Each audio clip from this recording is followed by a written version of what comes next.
United nation system, ठीक है। Principal organisation का मतलब क्या है, बड़ी बड़ी बॉडी इसमें कौन कौन सी है।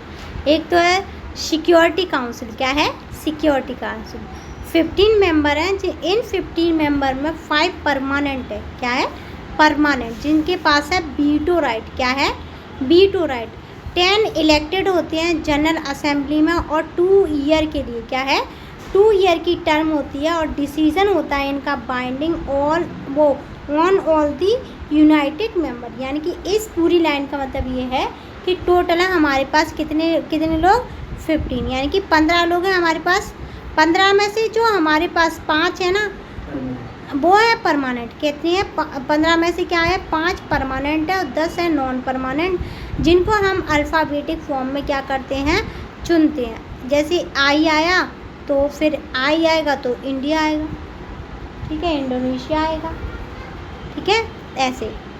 फिर उसके बाद है हमारे आते हैं 10 परमानेंट, मतलब 10 आते हैं नॉन परमानेंट मेंबर। क्या आते हैं, नॉन परमानेंट मेंबर होते हैं यूएन के, और वो डिसीजन को क्या करते हैं, बाइंड करते हैं। बाइंडिंग मतलब क्या करते हैं, जो 5 है ना, उनके बिना तो कुछ भी होगा ही नहीं, ठीक है। अगर उन्होंने ना कर दिया तो ना ही होगा, क्या होगा, ना ही होगा, ठीक है। फिर चलते हैं जनरल असेंबली के पास। रिप्रेजेंटेटिव है कब, कितने लोगों का, 193 मेंबरों का।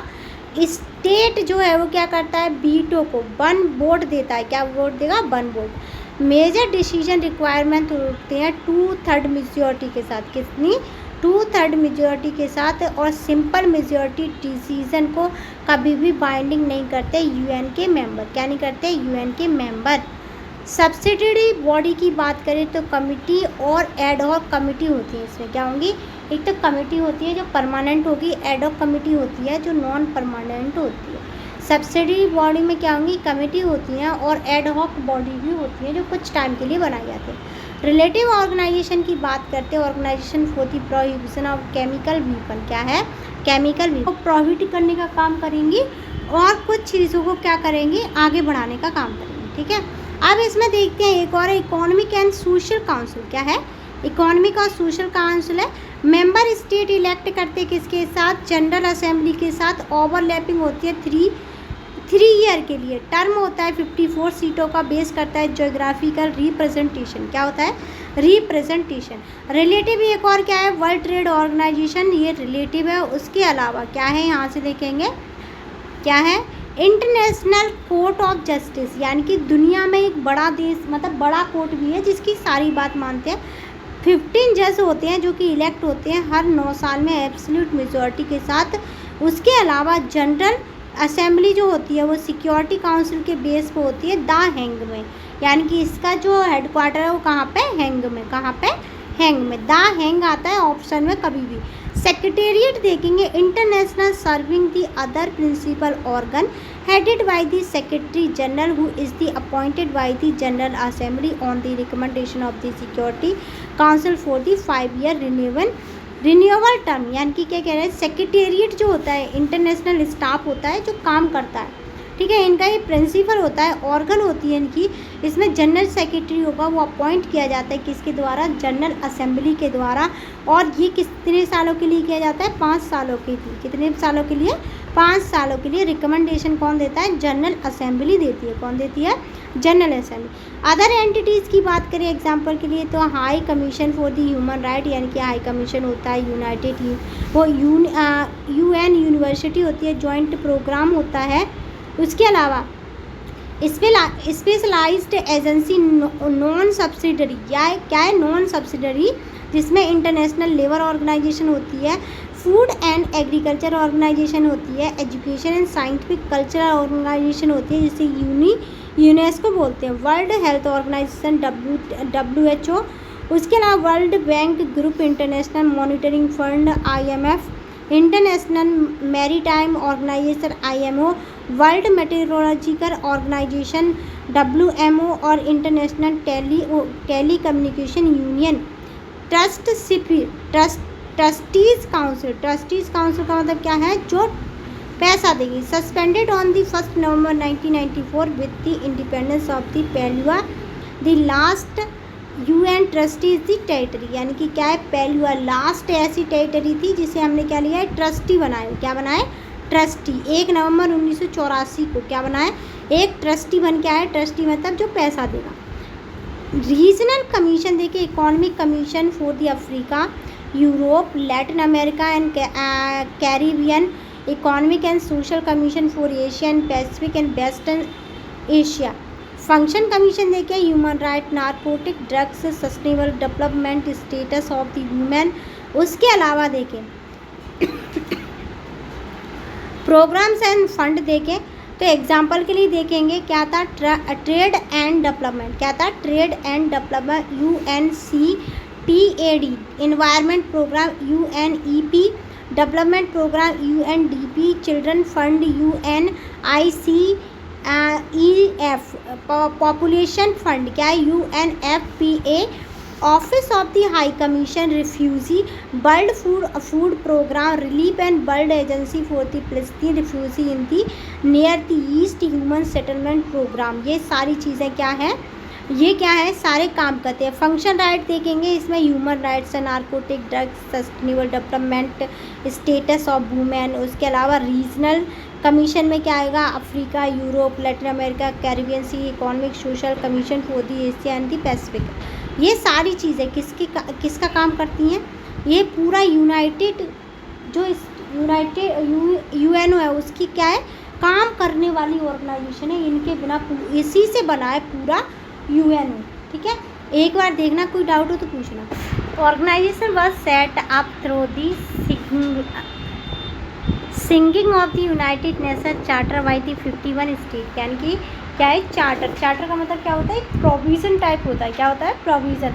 इसको गा करके 51 स्टेट के लोगों ने इसे गा करके उसी से स्टार्टिंग हुई। It is try to achieve that the league, यानी कि ये क्या करते हैं, ये जो लीग बनी थी ना उसका अचीवमेंट था, ये क्या था, achieve could not between the two worlds war, यानी कि 2 वर्ल्ड्स वॉर के बीच में क्या हुआ था, क्या कह रहा है कि जो 2 वर्ल्ड वॉर हुए थे ना, विश्व युद्ध जो हुए थे उनके बाद बनी थी। क्या बनी थी, उनके बाद बनी थी। जब पहली वॉर हुई था उन लोगों को पता नहीं चला कि वॉर से हमारी पहली बार में ना बना तो था लेकिन ना यूनाइट नहीं था। फिर उसके बाद पहला होने के बाद ना धीरे धीरे लीग बननी स्टार्ट हुई। फिर दूसरा हो गया ना, ये लीग इतनी स्ट्रांग हो गई कि अब हम क्या बनाएंगे, संगठन बनाएंगे। ठीक है, हाँ। Not between the 2 worlds war the united object is to be the prevent international conflict, यानी कि यूनाइटेड स्टेट जो था इंटरनेशनल कन्फ्लिक्ट को और क्या करता था, facilitating corporation among the state के बीच में क्या करता था, चीज़ों को रोकने का काम करता था। लड़ाई को रोकने का काम कर रहा है बस। It is was founded with the hope that would actively stop and conflict between the state and escalating into the war। यानी कि क्या करेंगे, ये रोकेंगे या फिर उसे या तो हम क्या कर देंगे, स्टॉप कर देंगे। अगर हम रोक नहीं पा रहे तो हम ट्रीटी करवा देंगे। क्या करवा देंगे, ट्रीटी करवा देंगे। Into the war if war broke out to limit the extent of the hostilities, यानी कि अगर हमने रोक दिया तो वहाँ पे क्या करेंगे, जैसे हम सुविधाएं देने की कोशिश करेंगे जितना हमसे हो सकेगा। Further more since conflict often arise from the lack of the social and economic development, यानी कि ये क्या हुआ, मतलब बढ़ा तो लेकिन सोशल और इकोनॉमिक डेवलपमेंट नहीं होने की वजह से क्या हो गया, कन्फ्लिक्ट क्या हो गए और बढ़े। क्या बढ़े और बढ़े। The UN was intended to bring country together to improve the prospect and social and economic development all over the world, यानी कि UN का चाहता था कि जितने भी देश हैं उन सब की क्या बढ़े, प्रॉस्पेरिटी बढ़े। अगर हम 2011 की बात करें तो यूनाइटेड किंगडम जो था उसके 193 स्टेट थे। स्टेट का मतलब यहाँ पर देश थे जो कि आज़ादी ले चुके थे। यूनाइटेड जनरल असेंबली जो बनी थी, UN जनरल असेंबली जो थी उसमें क्या था, 1 वोट की कीमत क्या थी, 1 थी। कितनी, 1 थी। यूनाइटेड जनरल वो UNSC जो था, UNSC हम क्या बोलेंगे, यूनाइटेड स्टेट्स सिक्योरिटी काउंसिल। क्या है, यूनाइटेड स्टेट सिक्योरिटी काउंसिल में 5 परमानेंट मेंबर हुआ करते थे और ये क्या थे, Russia, United kingdom, France, China. उसके अलावा USA क्या है, कितने हैं, Russia, France, China, UK, USA, ठीक है। 5 है। ये जो सीट थी वो सिलेक्ट हुई परमानेंट मेंबर, और ये क्या करते थे, मोस्ट पावरफुल वो immediately after the second world war, यानी कि उस टाइम पे ये 5 कंट्री बहुत ज़्यादा पावरफुल थी, इस वजह से ये परमानेंट थे। और they constitute the victor in the war, यानी कि इन्होंने क्या किया था, इन्होंने कहीं ना कहीं बहुत सारी लड़ाइयाँ जीतने का भी काम किया था। यूनाइटेड स्टेट की यूएन की बात करें तो विजिबल पब्लिक हुआ करती थी, finger and the representative of the head, यानी कि ये क्या है, पूरी दुनिया के हेड होते थे जिन्हें रिप्रेजेंटेट किया जा सकता था। सेक्रेटरी जनरल की बात करें तो प्रेजेंट सेक्रेटरी जनरल जो थे एंटियो गुटेरे थे। कौन थे, एंटियो गुटेरस। कौन है, एंटियो गुटेरस। इस पर टिक लगाओ, याद रखना इसे। He is the ninth secretary general of the UNA. He took over the secretary general on the 1 January 2017। He was the prime minister of the Portugal. ये पुर्तगाल के क्या थे, प्राइम मिनिस्टर थे और 17वें नंबर के। कौन से नंबर के बने हैं ये, कौन से नंबर के बने हैं ये, अरे हाँ 17वें नंबर के नहीं होंगे, एंट्रियो इज 9th नंबर के। कौन से नंबर के, 2017 में तो बने हैं ये, और ये 9वें नंबर के एंटीरियो गुटेनो, ठीक है। और कब बने थे, 1 जनवरी 2017। 1985 और 2000 की बात करते यूएन क्या था, हाई कमीशन होता था रिफ्यूजी के लिए, 2015 तक रहा था।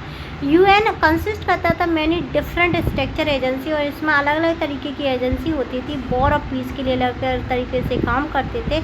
मेंबर स्टेट होते थे, डिस्कशन करते थे जनरल असेंबली में। उसके अलावा सिक्योरिटी काउंसिल में सोशल इकोनॉमिक के इशू जो हुआ करते थे और डील करते थे बहुत सारी एजेंसियों के साथ, जैसे WHO वर्ल्ड हेल्थ ऑर्गेनाइजेशन और UNDP यानी कि यूनाइटेड नेशन डेवलपमेंट प्रोग्राम, और यूएन ह्यूमन राइट कमीशन यानी कि United Nation human right commission, United Nation high commission for the refugee. उसके अलावा यूनाइटेड नेशन चिल्ड्रन फंड जैसे यूनिसेफ होते, United Nation education scientific and cultural organization. ये जितने भी लिखे हैं ना, इनके ना क्या फुल फॉर्म पूछे जा सकते हैं, इसलिए इस पर पूरे पर टिक लगाना, ठीक है। Reform of the UN after the cold war, यानी कि कोल्ड वॉर के बाद कैसे यूएन में रिफॉर्म आए थे।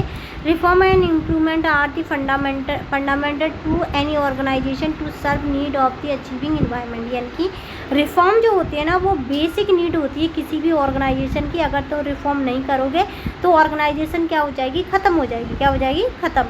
अगर हम रिसेंट की बात करें, जो यूएन है ना वो क्या है, एक्सेप्शन है। रिसेंट ईयर की बात करें तो डिमांड हुई है रिफॉर्म की बहुत ही ज़्यादा। दुनिया इसमें क्या मांग रही है, रिफॉर्म मांग रही है, और यहाँ पे लिटरली कंसेंसस निकल के आता है नेचर ऑफ रिफॉर्म का। तो बेसिक काइंड ऑफ रिफॉर्म देखे यूएन के, वो क्या थे। पहला था organization structure process and the review of issue that fell with the jurisdiction of the organization. ये क्या था, जुरिडिक्शन था ऑर्गेनाइजेशन का। ऑलमोस्ट एवरीवेयर एग्री करता था। बहुत एस्पेक्ट होते, रिफॉर्म करते थे। क्या करते थे, रिफॉर्म करते थे। क्या करते थे, रिफॉर्म। नेसेसरी देखें तो इसमें क्या है, can not be agree on the precise what to be done, how it to be done and when it to be the done. यानी कि देखो क्या चीज़ कब करनी है, क्यों करनी है, ये समझ नहीं आ रहा, ठीक है।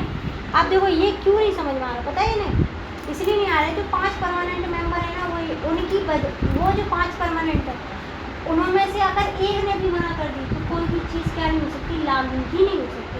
जब लागू नहीं हो सकती तो बात खत्म, कुछ भी नहीं होगा। क्या नहीं होगा, कुछ भी नहीं होगा।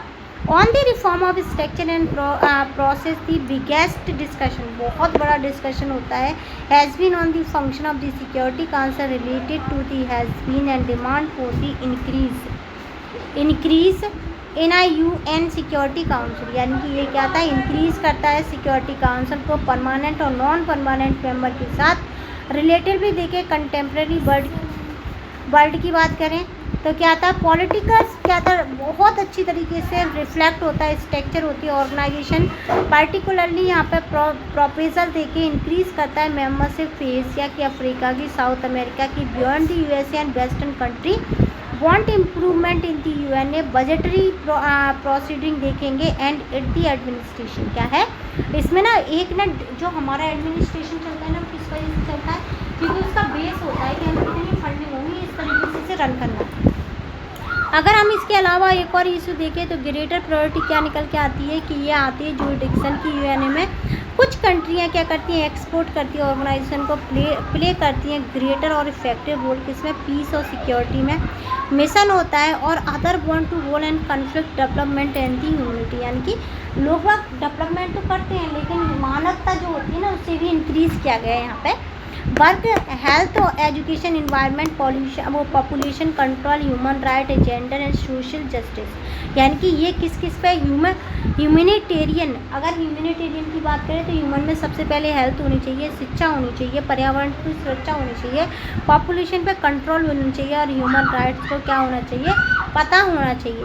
जेंडर की बात करें और सोशल जस्टिस की बात करें तो ये सारी चीज़ें क्या होती हैं, सारी चीज़ें किसमें, ह्यूमैनिटेरियन रिफॉर्म में आती हैं। Let us look at the both set of reform with the emphasis on the reform for the structure and process, यानी कि हम क्या करते हैं, एम्फेसाइज करते हैं कि किस तरीके की यूएन की स्ट्रक्चर और किस तरीके से हमारे लिए काम करते हैं।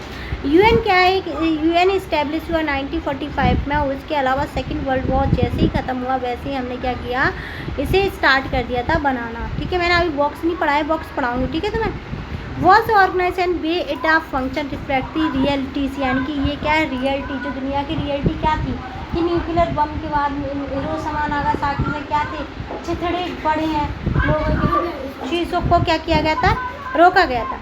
सेकेंड वर्ल्ड वॉर की बात करें तो क्या था, दूसरी रियलिटी आर डिफरेंट, इनकी जो रियलिटी थी बहुत डिफरेंट थी, चेंज था। उसके अलावा ऑफर किया गया था, सोवियत यूनियन क्या करती थी, कोलैप्स हो गई थी, क्या हो गई थी, कोलैप्स हो गई थी। तुम्हें पता है सोवियत यूनियन क्या थी, यूएसएसआर, वो क्या थी, पूरी तरीके से ध्वस्त हो गई थी।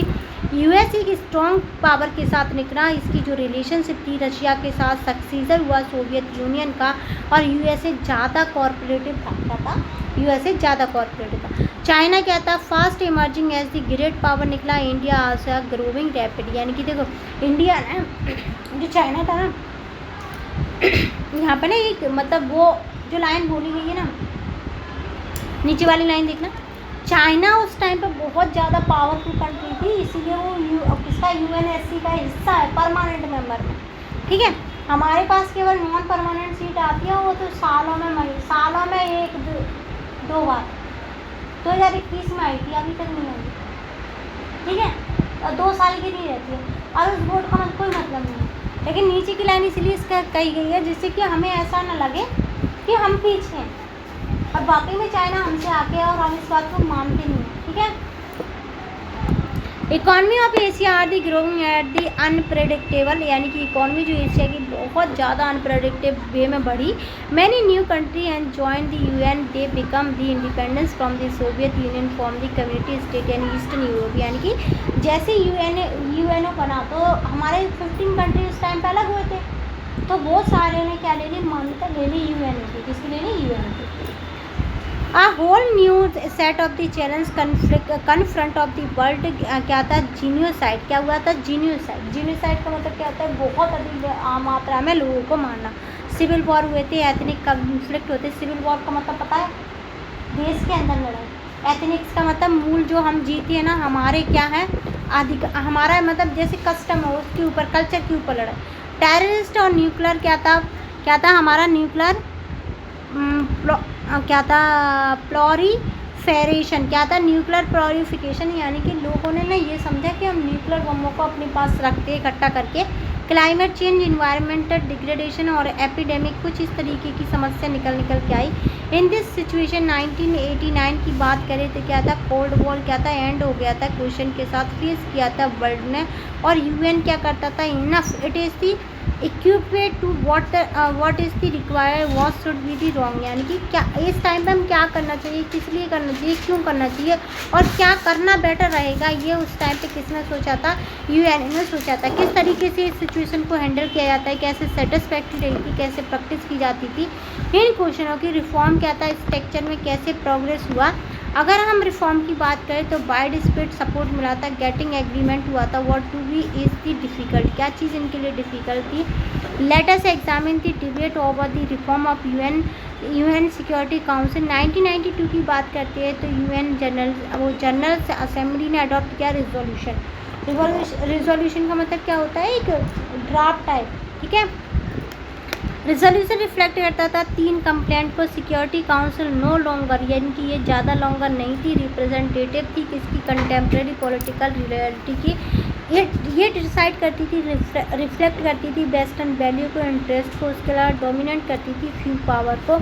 इट लैक करती थी इक्विटेबल रिप्रेजेंटेशन को। In a new view of these growing demand होती रीस्ट्रक्चर, यानी कि रीस्ट्रक्चर किया गया था यूएन को। 1 जनवरी 1957 की बात करें तो यूएन सिक्योरिटी जनरल जो थे कॉफ़ी अमान इनिशियल करते हैं इंक्वायरी इनटू दी हाउ, किस तरीके से how UN should be reform, कैसे इसे हम क्या कर सकते हैं, रिफॉर्म कर सकते हैं। 4 install should new security council member to which choose. इतना देखना, कोई डाउट हो तो पूछना।